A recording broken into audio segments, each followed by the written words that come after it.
magandang araw sa inyo lahat. This is Storytelling Vlogger.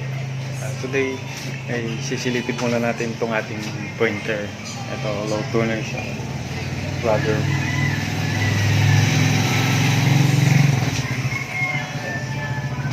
Baliktad ko.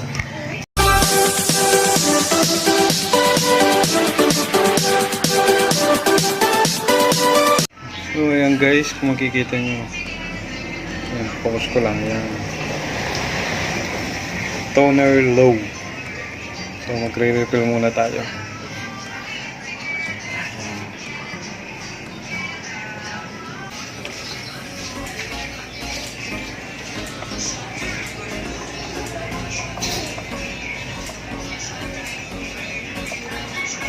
Ito.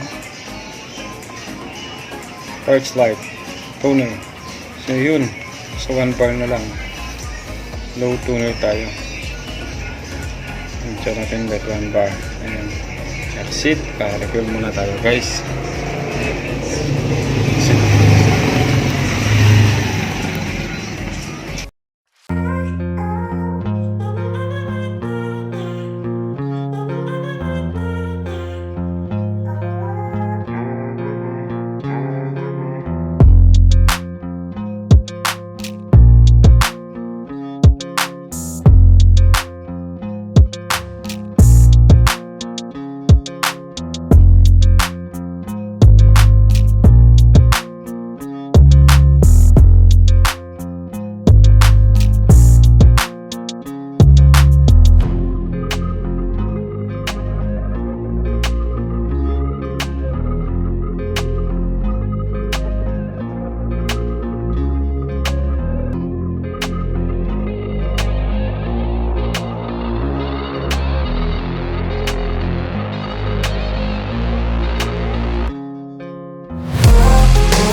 Guys, dapat nga pala no, hindi siya ganong puno para ma-shake pa natin siya.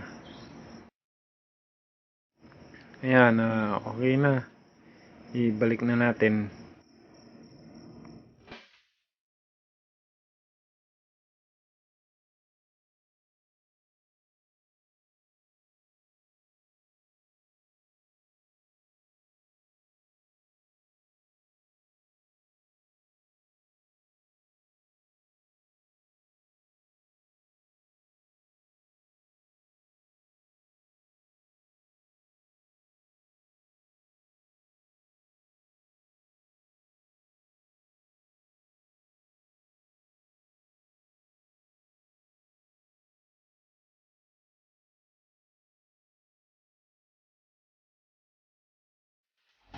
Guys, ito i-check nyo. Kung makikita nyo, no, kahit na nag-refill na ako, toner low pa rin yung lumalabas dito. So, kailangan natin siyang i-reset. Ito. Long press lang natin yung menu. Then, check lang natin to machine info. Hanapin natin yung parts life. Tingnan nyo muna. Check natin. Ayan. Toner. So, yun. 1 bar pa rin siya. So, gagawin natin, i-reset natin siya.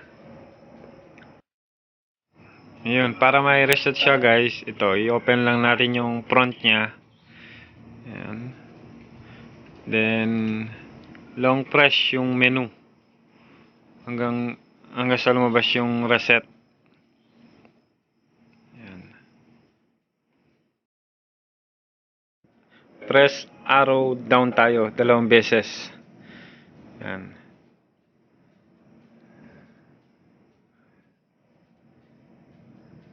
Hindi lumalabas no kasi medyo nagre-reflect yung ilaw. Ayan, reset menu, TNR. Ayan. Then ayan, okay lang natin 'yan. Yun, lumabas yung reset. Then click natin yung arrow up, yan yung may plus. Ayan. Then accept lang natin. Accept. Ayan. Okay na yan, then close natin yung front. Yun. Yan, exit. Exit, then magre-refresh na siya. Magre-reset na siya, sorry. Ayun, nakapag-reset na siya. Siyempre, after niya mag-reset, i-check na ulit natin yung status ng printer natin. Ayan.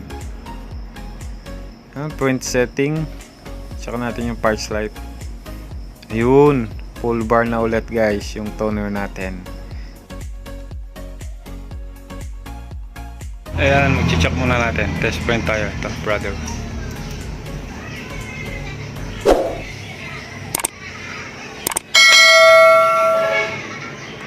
Ito, sample document.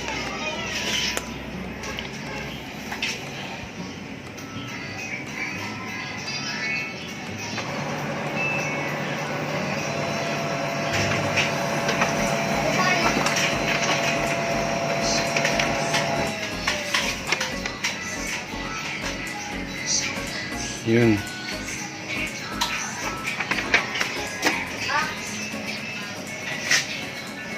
Maliwanag na ulit. Alright.